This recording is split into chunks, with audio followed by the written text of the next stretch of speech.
Hello and welcome to the Queen's Lair. It's your girl, the Mad Queen, and in today's video, I'm going to do an updated PvE tier list from June. If you haven't seen that video, you can find it on my page. Let's go ahead and jump into the August PvE tier list. What I'm going to do is use the tier list I had previously made in June, and I'm going to make some adjustments by just moving people around. I'm going to be adding in Godfrey, who I forgot to put in the June tier list, and then 2 new heroes. This does not include all of the newest heroes, but it does include a couple of them. When I make my PvE tier list, there are a few things that I like to look at. First, I like to look at how many places the hero can be used.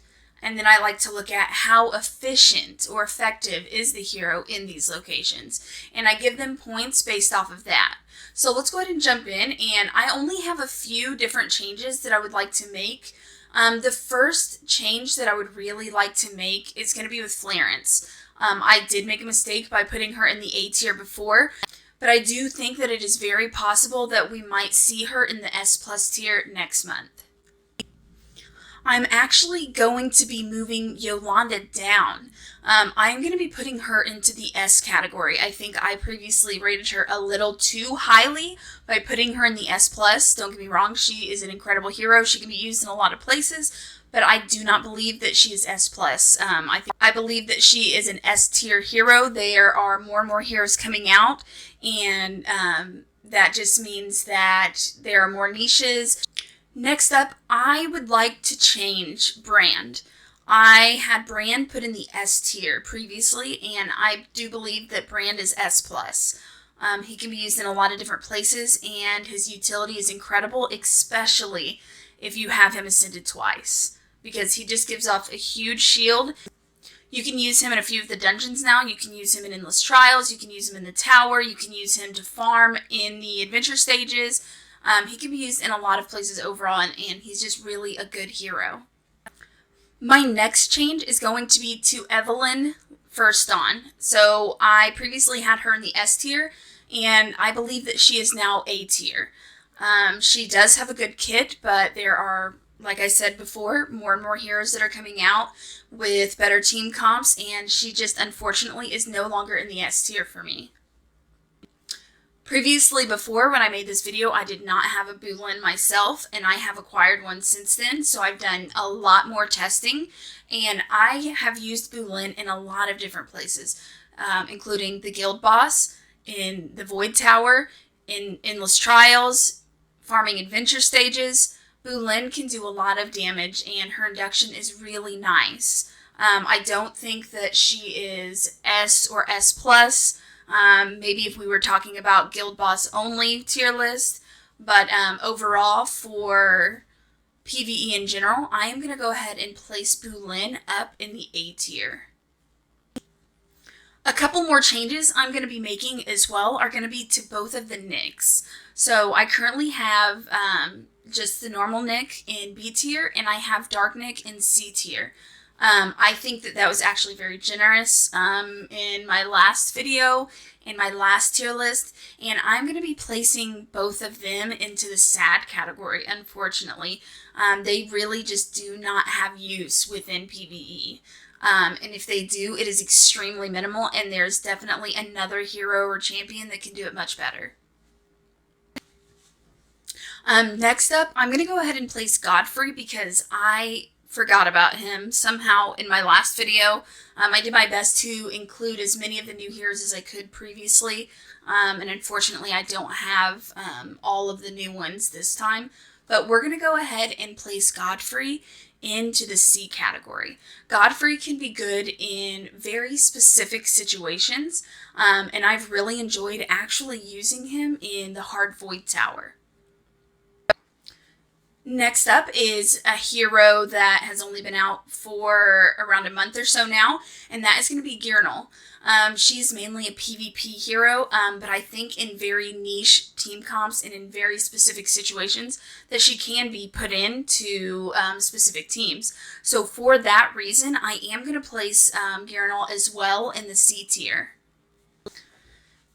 And lastly, for our legendaries, we're going to go ahead and place Darcy. Darcy, I am also going to be placing in the C tier. I just don't think she has a lot of uses in PvP, but I do think that she could have very specific uses, but not in very many places. Let me know in the comments below where you've used your Gyranol and Darcy in PvE content specifically. I'm very curious. Obviously, there are many different methods and team comps out there that I am not aware of, so I would love to know how you guys are using yours. This is the completed tier list for legendaries that I've rated for August in the PvE category. We're going to go ahead and move on, and we're going to do our epics and our elites as well. It just takes up a lot of room on screen, so it's easier just to do them all separately. Now moving on into the epics. I do actually have quite a few changes here for the epics. And as you know, the game is constantly changing. Things are constantly changing, and that's great. So we're going to go ahead and start off. I'm going to be moving Santis. I'm going to go ahead and move Santis up into the S+ tier. She should have been there in the first place. She's used in virtually every dungeon, and she's used in some of the quickest team compositions in those dungeons as well. So she's overall just a really great hero when you're trying to progress and get better gear in the game. So we're going to go ahead and move her up. Next up, we have William. So William is a great hero, and I think he deserves to be decently high in the tier list, but I was thinking more back to my early game days, I think. And so I'm going to be moving William from the S tier down to the A tier. William is still a very good hero to use. I just don't believe that he's in the S tier anymore. I'm going to also be moving Hakrin, who is in the A tier, and we're going to be placing him in the S tier. Hakrin is just another one of those really, really solid heroes, and you can use him to make your team a little bit more sustainable. He gives more defense, more HP, and honestly, if you're having a hard time in certain places, he's great to just throw in there so that he can just give that extra sustainability for your team to be able to progress a little bit farther as well. I also want to note, before I go on, I have had a tough time with placing people specifically, and it's hard because some of these heroes are really good, but they're only really good in one place. So whenever I'm making these lists, it's really, I'm really trying to determine that they're used, how broadly they can be used, really, how many places they can be used, and how good they are in those places. And so there's a few heroes in here we're gonna go ahead and take a look at, like Scarlet, Jacob, Erendel, and Antonua, who are really hugely used in the guild boss, and that's where they're only really primarily used, except for the exception with Antonua. She can also be used in a couple of other places as well. But really, with Jacob, Scarlet, and Erendel, they are very good heroes, but only for specifically the guild boss, really. You can use Jacob in other places very nichely, but it's really not a common thing to do, and I've plugged him into my Void Tower team in hard a couple of times, but not very often. And because these guys are only good in the guild boss, I'm going to be placing them all in the C tier. This does not mean that they are C tier heroes, because they are excellent at what they do, but they are not widely used. And what I want from people when they look at my tier lists is to look at, okay, potentially if they're a new player, if I'm new to the game, I don't know much about the game, I don't know who's good, who's not. I want people to look at my tier list and see that these people that I have here closer to the top are the people that are a little bit more important to be building out. Whereas with Jacob, Scarlet, and Erendel, those are going to be heroes that you're building out more in the later to end game, because you're really trying to maximize on your damage on your guild boss. And unfortunately for me, that is just not enough reason for me to place these guys higher up in the tier list and potentially be a waste of resources for players that don't know the game as well. So that's why we're going to go ahead and place him in the C tier. I will go ahead and keep Antonua in the B tier, and that is because she can be used in more than just the guild boss. She can be very good in the guild boss, obviously. But I also like to use her in my endless trials as well sometimes. She's a single target hitter, so obviously you're not going to be using her to do a lot of farming through adventure stages or anything like that. She's not used in any of the dungeon content, but she can be used in the endless trials. She can sometimes be used in the hard void tower. And she can also be used in the guild boss, like I've said many times. So that's why I'm going to keep her in the B tier. The next person I want to talk about is someone that I actually made a mistake on in my last video, in my last tier list video, and that's going to be Jonathan.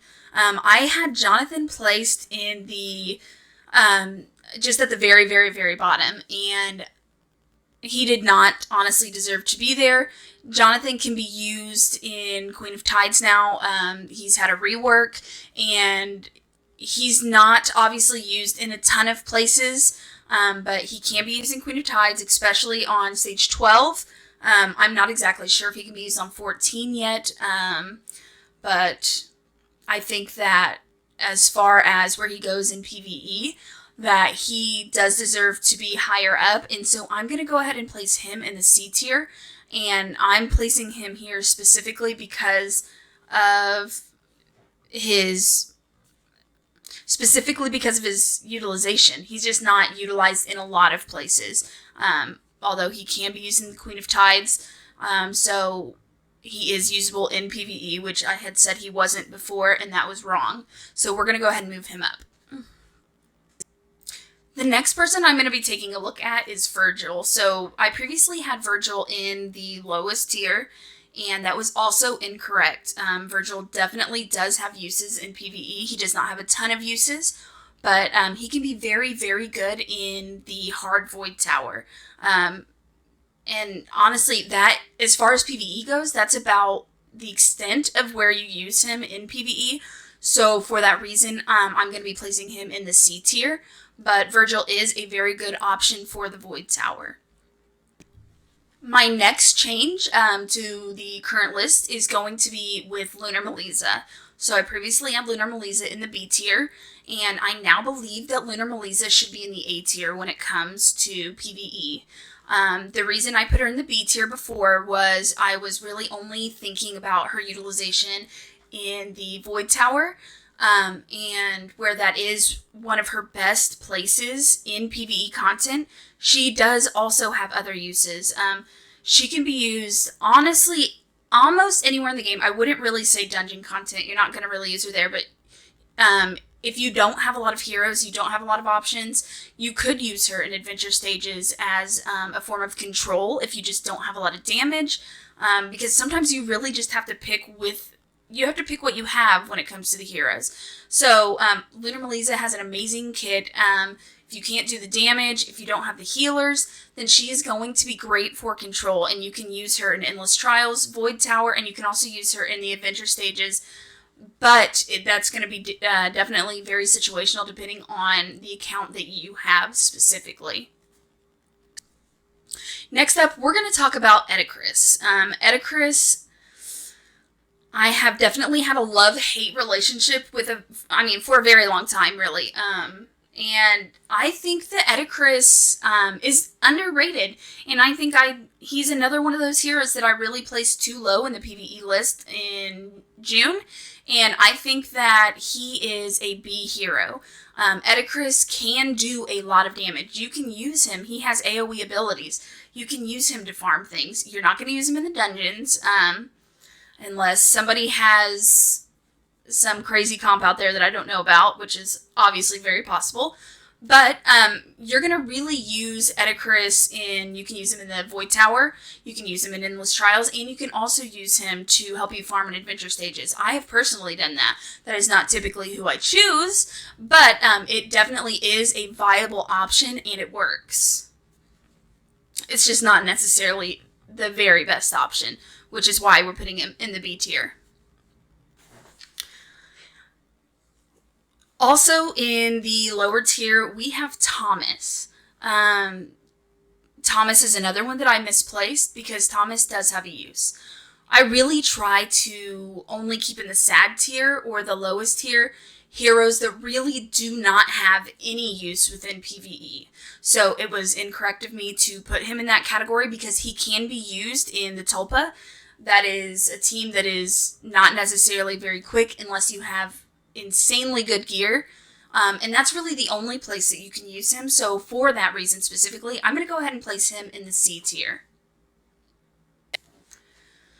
Next, moving on, is Azrina. As much as I would love to keep her in the sad tier because she's really not great and I don't recommend building her out, she does have a use and she can be used in Tulpa.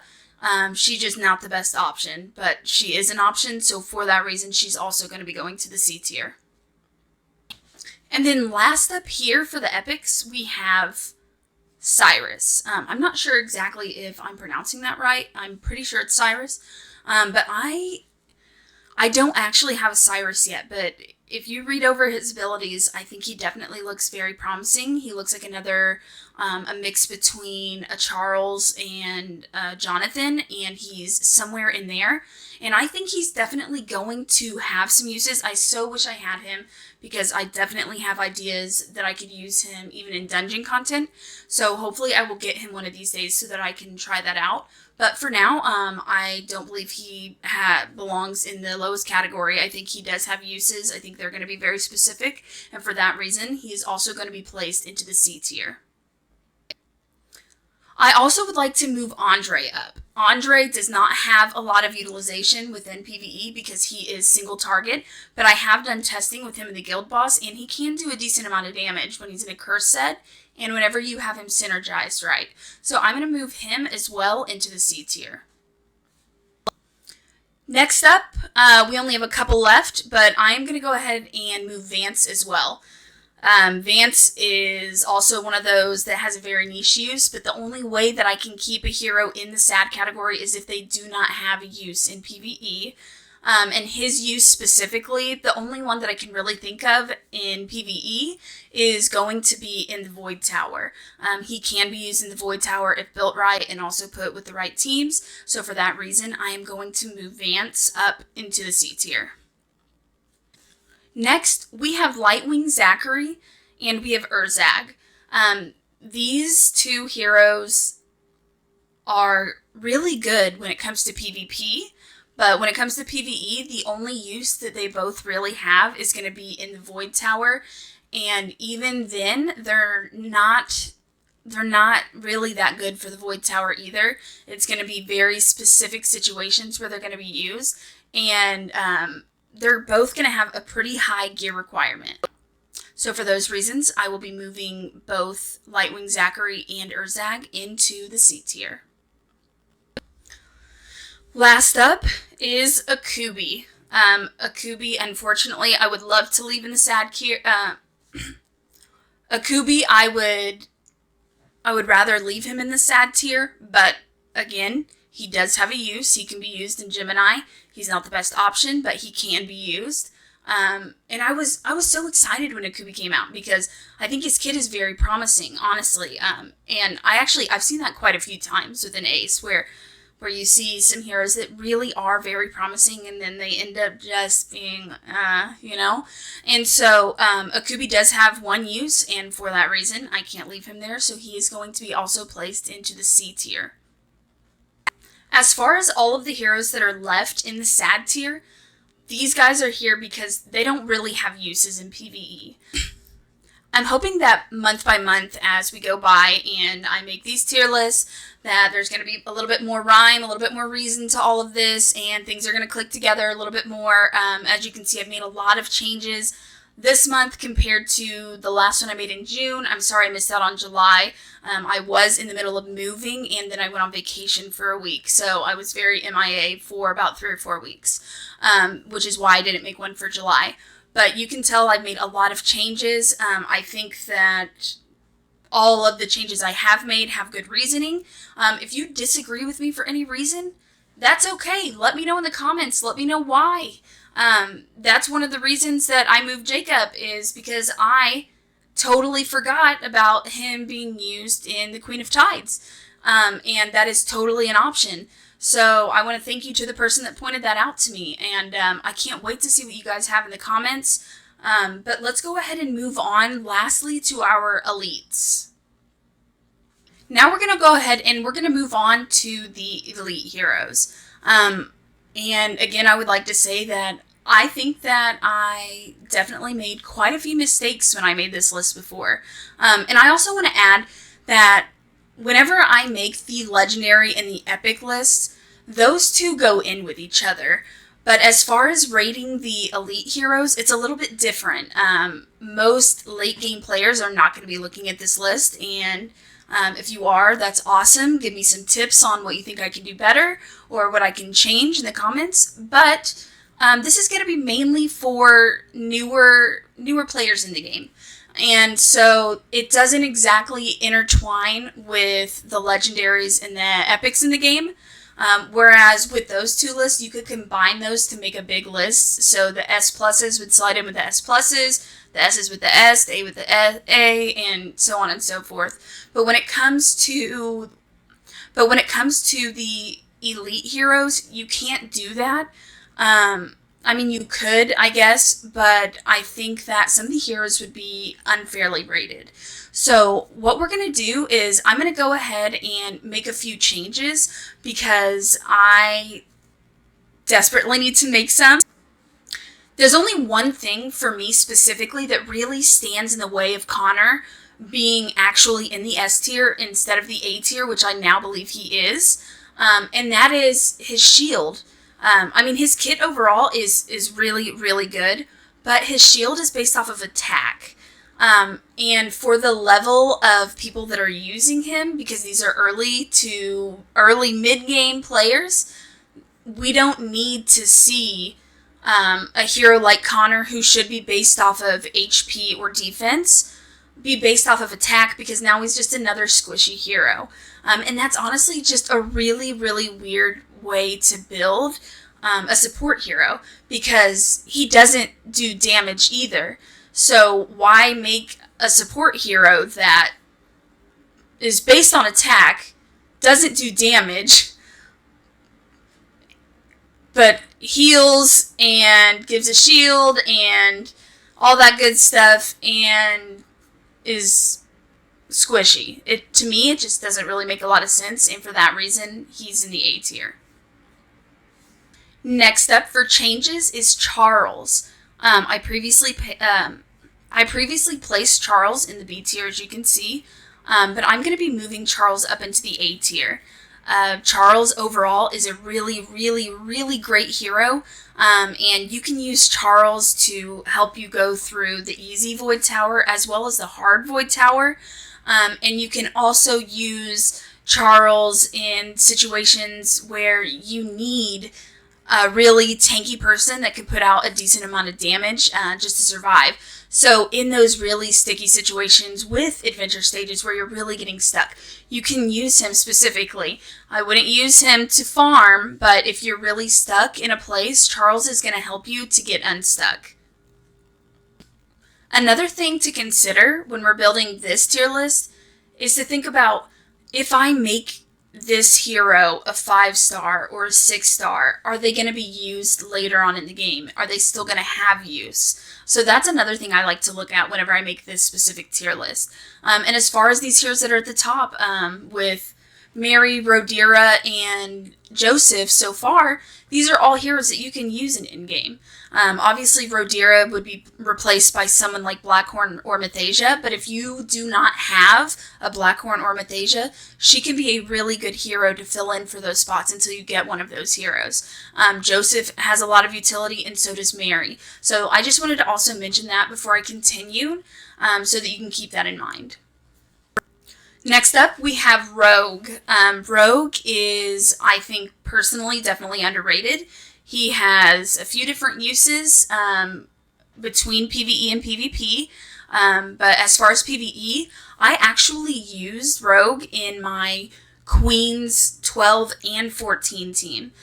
He is based on HP, he's super tanky, he doesn't do a ton of damage, but he can do a decent amount of damage when built right. And so I think that it's only fair that I move him out of the sad category, and we're going to go ahead and put him up into the C category. The last tier we're going to take a look at is Hollins. I had Hollins in the very bottom before, and that was totally incorrect. Hollins has uses in dungeons, and he can be used in the Queen of Tides, and he can also be used in Gemini. So for that reason specifically, we're going to move him up into the B category. As I said before, if you have any comments, questions, concerns, leave a comment below. I definitely could have missed something or misplaced someone. It is 100% possible. If you would like to have a detailed conversation, or if you're a new player looking for help, or an experienced player willing to give help, join my Discord community. I'll leave the link for that in the description below. Thank you so much for watching. Once again, it's the Mad Queen, and I'll catch you in the next video.